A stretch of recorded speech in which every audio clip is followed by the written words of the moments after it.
O Grande Conflito. Capítulo 36. O maior perigo para o lar e a vida. Desde o início do grande conflito no céu, tem sido o intento de Satanás subverter a lei de Deus. Foi para realizar isto que entrou em rebelião contra o Criador, e posto que fosse expulso do céu, continuou a mesma luta na terra. Enganar os homens, levando-os assim a transgredir a lei de Deus, é o objetivo que perseverantemente tem procurado atingir. Quer seja isto alcançado pondo de parte toda a lei, quer rejeitando um de seus preceitos, o resultado será finalmente o mesmo.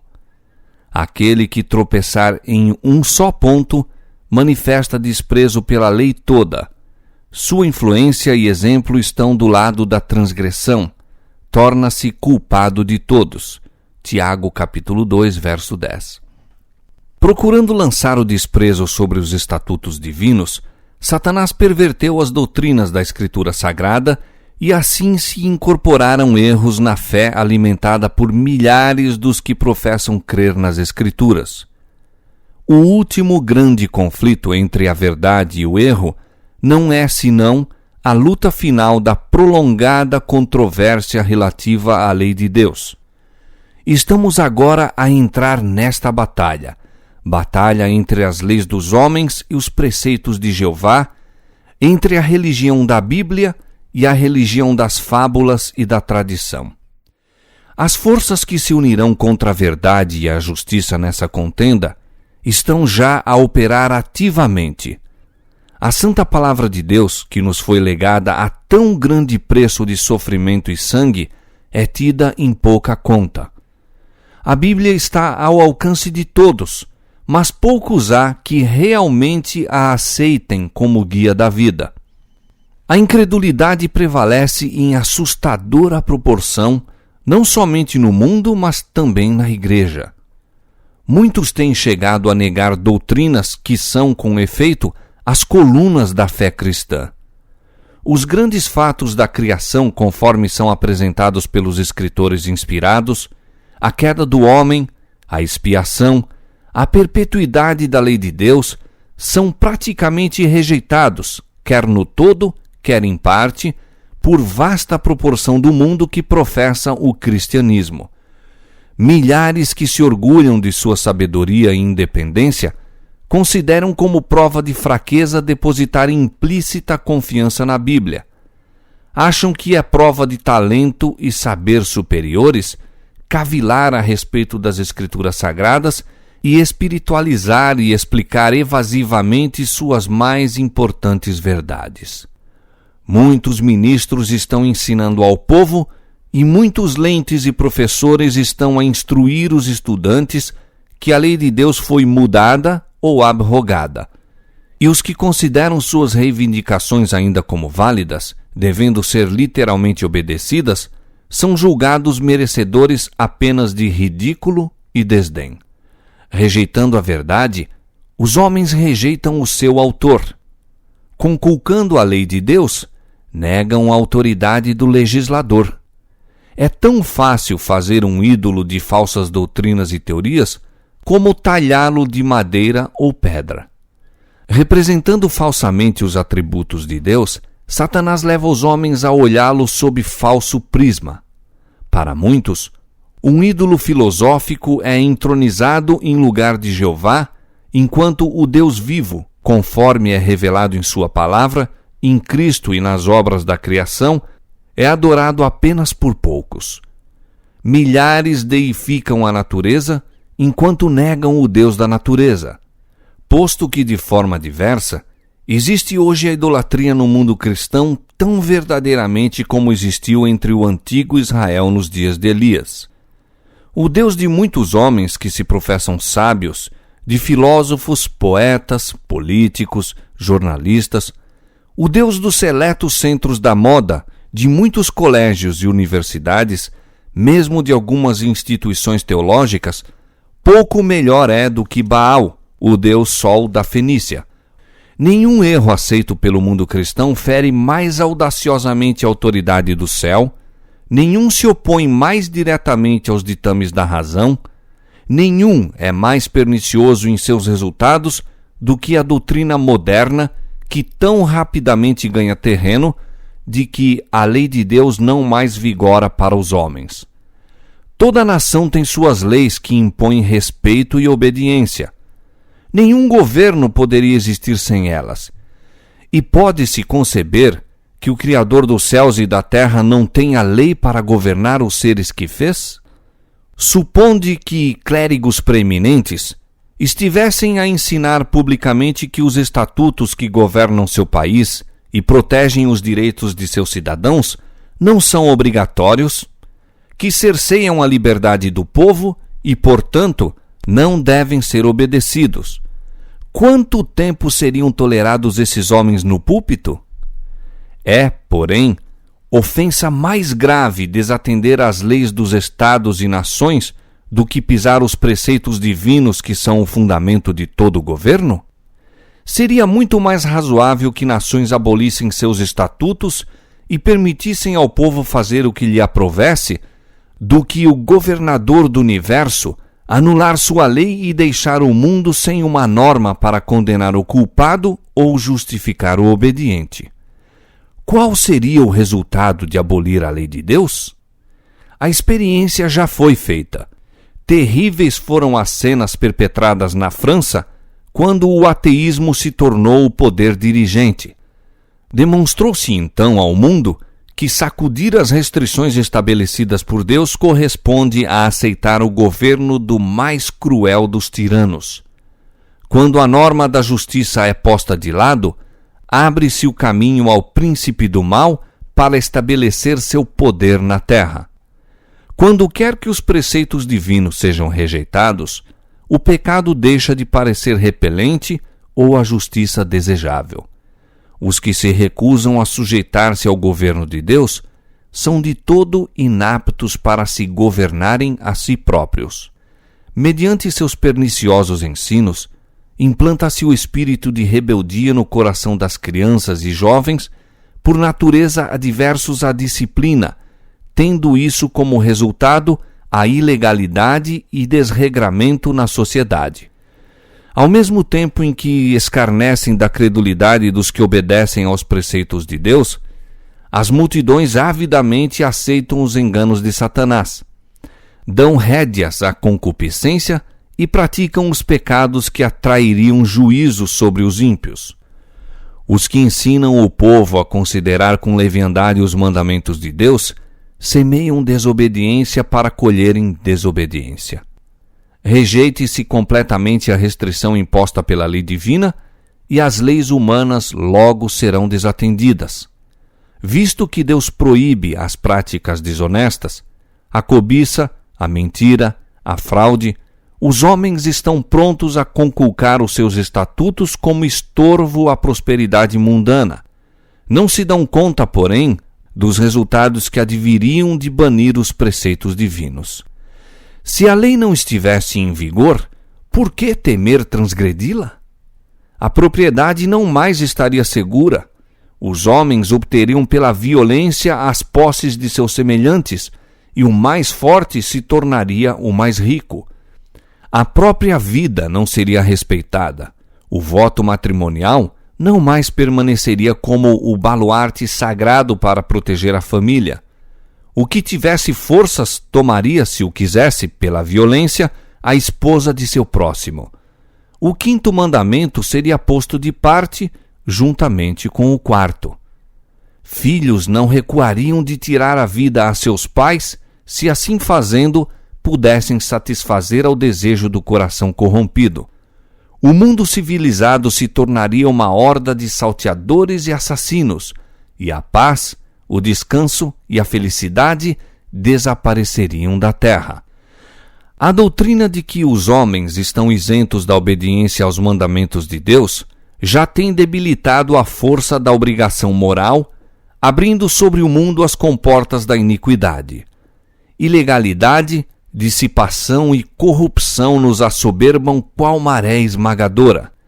Na família, Satanás está em atividade. Sua bandeira tremula, mesmo nos lares que se professam cristãos. Há invejas, suspeitas, hipocrisias, separação, emulação, contenda, traição de santos legados, satisfação das paixões. Todo o conjunto dos princípios e doutrinas religiosas que deveriam constituir o fundamento e arcabouço da vida social assemelham-se a uma massa vacilante prestes a ruir. Os mais vis dos criminosos, quando lançados na prisão pelas suas faltas, tornam-se frequentemente recebedores de dádivas e atenções como se houvessem alcançado invejável distinção. Dá-se grande publicidade a seu caráter e crimes. A imprensa publica as minúcias revoltantes do vício, iniciando desta maneira outros na prática da fraude, roubo, assassínio. E Satanás exulta no êxito de seus planos infernais. O enfatuamento do vício, a criminalidade, o terrível aumento da intemperança e iniquidade de toda sorte e grau devem despertar todos os que temem a Deus para que investiguem o que se pode fazer a fim de sustar a maré do mal. Os tribunais de justiça estão corrompidos. Governantes são movidos pelo desejo do ganho e amor dos prazeres sensuais. A intemperança obscureceu as faculdades de muitos, de maneira que Satanás exerce sobre eles quase completo domínio. Os juristas se acham pervertidos, subordinados, seduzidos. A embriaguez e a orgia, a paixão, a inveja, a desonestidade de toda espécie estão representadas entre os que administram as leis.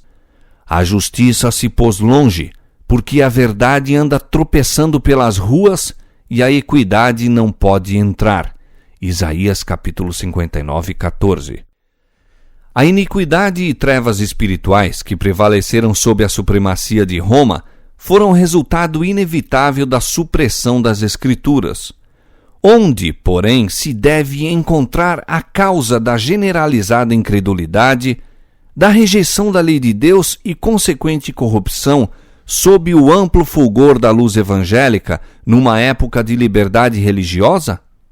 Agora que Satanás não mais pode conservar o mundo sob seu domínio, privando-o das Escrituras, recorre a outros meios para realizar o mesmo objetivo.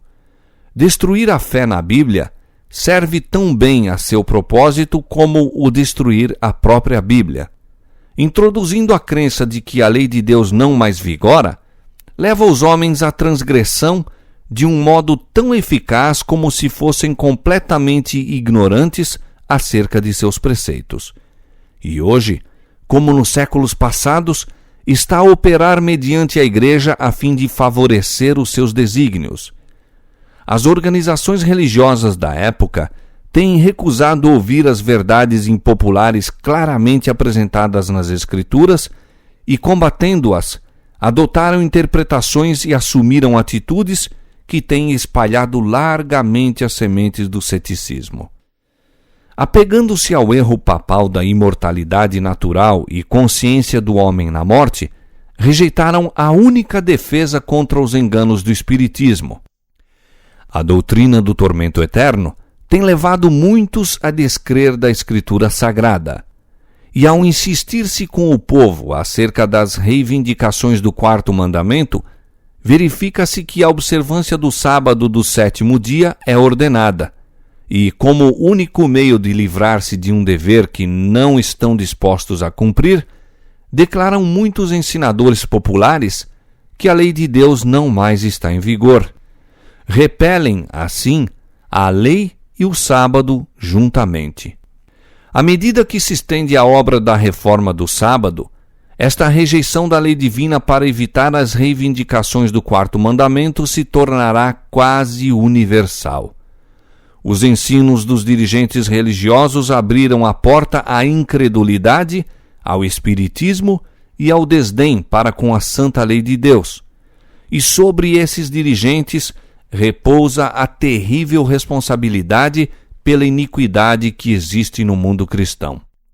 Todavia, esta mesma classe apresenta a alegação de que a corrupção que rapidamente se alastra é atribuível em grande parte à profanação do descanso dominical e que a imposição da observância do domingo melhoraria grandemente a moral da sociedade.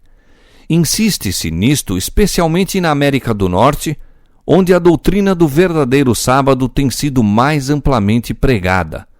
Ali, a obra da temperança, uma das mais preeminentes e importantes das reformas morais, acha-se frequentemente combinada com o movimento em favor do descanso dominical, e os defensores do último agem como se estivessem a trabalhar a fim de promover os mais elevados interesses da sociedade, e os que se recusam a unir-se a eles são denunciados como inimigos da temperança e reforma. Mas o fato de que um movimento para estabelecer o erro se encontra ligado a uma obra que em si mesmo é boa, não é argumento a favor do erro. Podemos disfarçar o veneno misturando-o com o alimento saudável, mas não mudamos a sua natureza.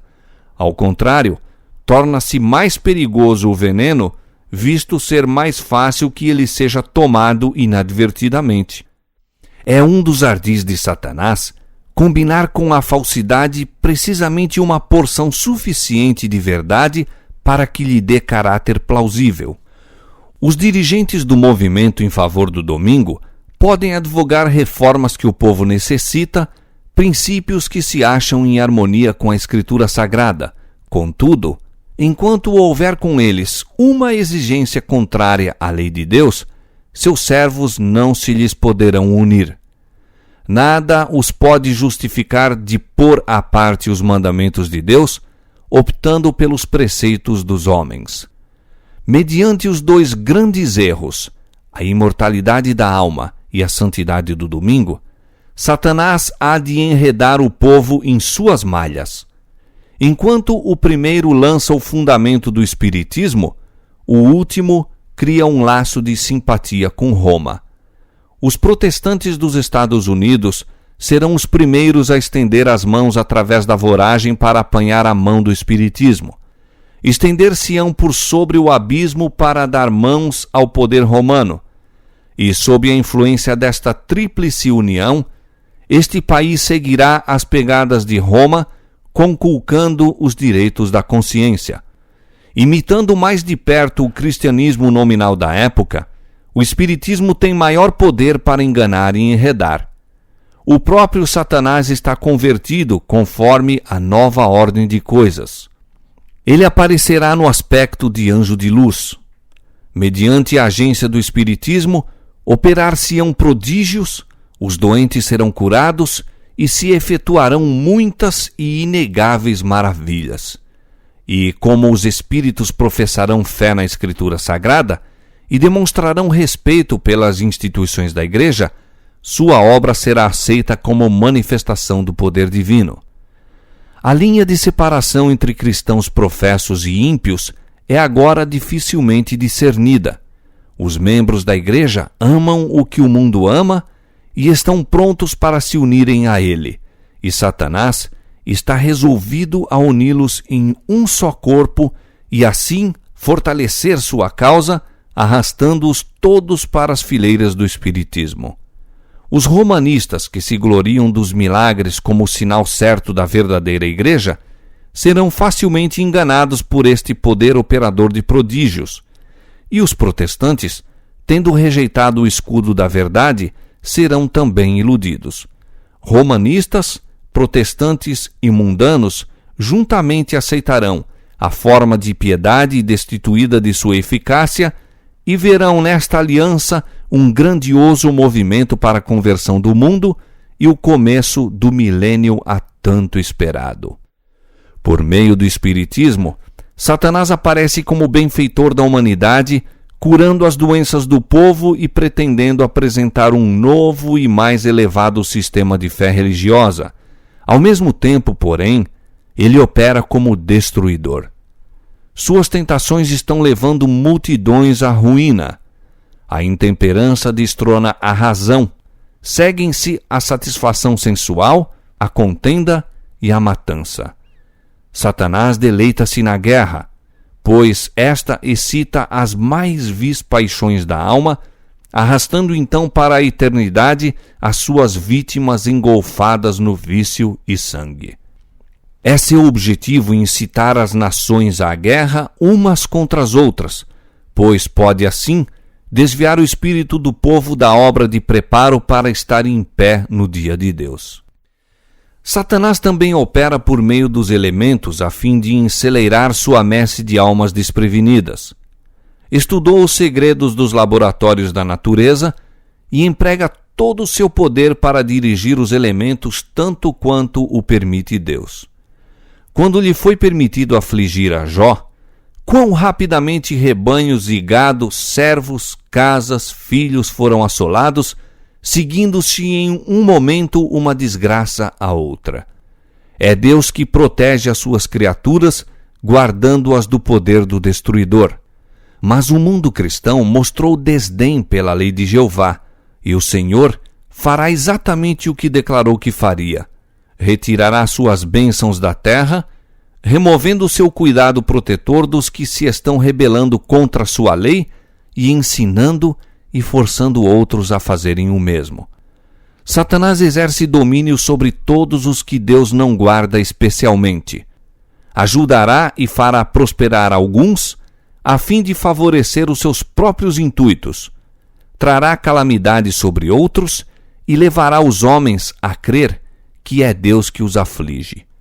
Ao mesmo tempo em que aparece aos filhos dos homens como o grande médico que pode curar todas as enfermidades, trará moléstias e desgraças até que cidades populosas se reduzam à ruína e desolação.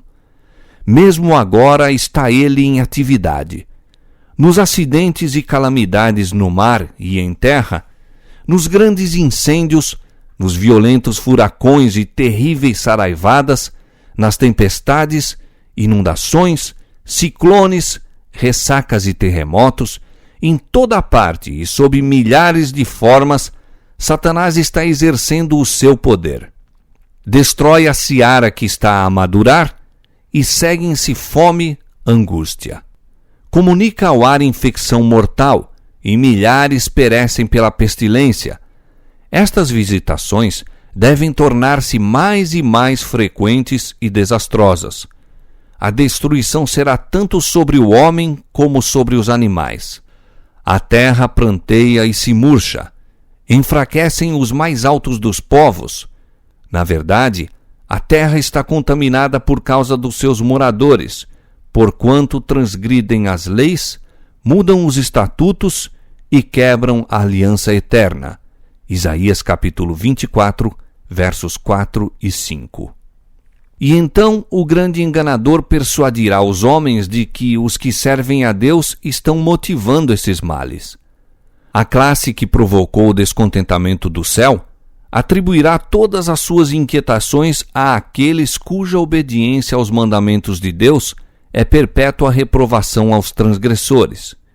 Declarar-se-á que os homens estão ofendendo a Deus pela violação do descanso dominical, que este pecado acarretou calamidades que não cessarão antes que a observância do domingo seja estritamente imposta, e que os que apresentam os requisitos do quarto mandamento, destruindo assim a reverência pelo domingo, são perturbadores do povo, impedindo a sua restauração ao favor divino e a prosperidade temporal. Assim se repetirá com motivos igualmente bem definidos a acusação feita na antiguidade contra o servo de Deus. E sucedeu que, vendo Acabe a Elias, disse-lhe Acabe: És tu o perturbador de Israel? Então disse ele: Eu não tenho perturbado a Israel, mas tu e a casa de teu pai, porque deixastes os mandamentos do Senhor e seguistes a Baalim. 1 Reis capítulo 18, versos 17 e 18.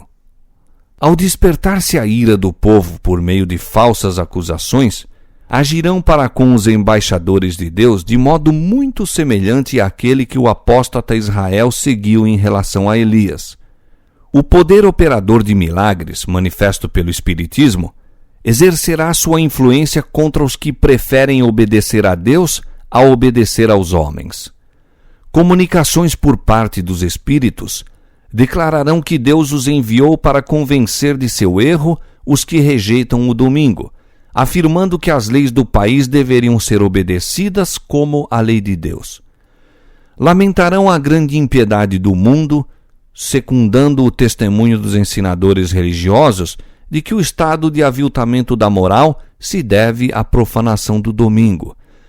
Grande será a indignação despertada contra todos os que se recusam a aceitar-lhes o testemunho. O expediente de Satanás neste conflito final com o povo de Deus é o mesmo que empregou no início da grande controvérsia no céu. Pretendia estar buscando promover a estabilidade do governo divino, enquanto secretamente aplicava todo o esforço para conseguir sua subversão. E da mesma obra que assim se estava esforçando por cumprir, acusava os anjos fiéis. Idêntica política de engano tem assinalado a história da Igreja de Roma. Tem esta professado agir como substituta do céu, ao mesmo tempo em que procura exaltar-se sobre Deus e mudar sua lei. Sob o governo de Roma, os que sofreram a morte pela sua fidelidade para com o Evangelho eram denunciados como malfeitores. Declarava-se estarem eles coligados com Satanás, e todos os meios possíveis foram empregados para cobri-los de infâmia, para fazê-los parecer aos olhos do povo, mesmo aos seus próprios, como os mais vis dos criminosos. Assim será agora. Enquanto Satanás procura destruir os que honram a lei de Deus, fará com que sejam acusados como violadores da lei, como homens que estão desonrando a Deus e acarretando juízo sobre o mundo. Deus nunca força a vontade ou a consciência. Porém, o recurso constante de Satanás para alcançar domínio sobre os que de outra maneira não pode seduzir é o constrangimento pela crueldade. Por meio do medo ou da força, procura reger a consciência e conseguir para si mesmo homenagem. Para realizar isto, opera tanto pelas autoridades eclesiásticas como pelas seculares, levando-as à imposição de leis humanas em desafio à lei de Deus. Os que honram o sábado bíblico serão denunciados como inimigos da lei e da ordem, como que a derribar as restrições morais da sociedade, causando anarquia e corrupção e atraindo os juízos de Deus sobre a terra. Declarar-se-á que seus conscienciosos escrúpulos são teimosia, obstinação e desdém à autoridade. Serão acusados de deslealdade para com o governo.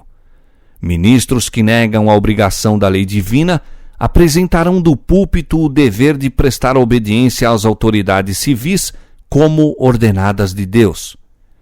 Nas assembleias legislativas e tribunais de justiça, os observadores dos mandamentos serão caluniados e condenados. Dar-se-á um falso colorido às suas palavras. A pior interpretação será dada aos seus intuitos. Ao rejeitarem as igrejas protestantes os argumentos claros das Escrituras Sagradas, em defesa da lei de Deus, almejarão fazer silenciar aqueles cuja fé não podem subverter pela Bíblia. Embora fechem os olhos ao fato, estão agora a enveredar por caminho que levará à perseguição dos que conscienciosamente se recusam a fazer o que o resto do mundo cristão se acha a praticar e a reconhecer as pretensões do sábado papal.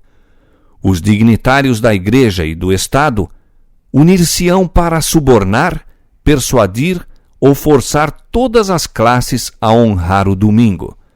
A falta de autoridade divina será suprida por legislação opressiva.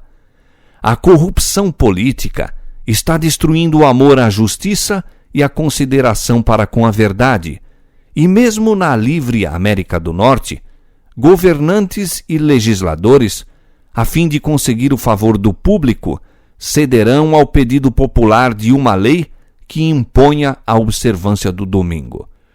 A liberdade de consciência, obtida a tão elevado preço de sacrifício, não mais será respeitada.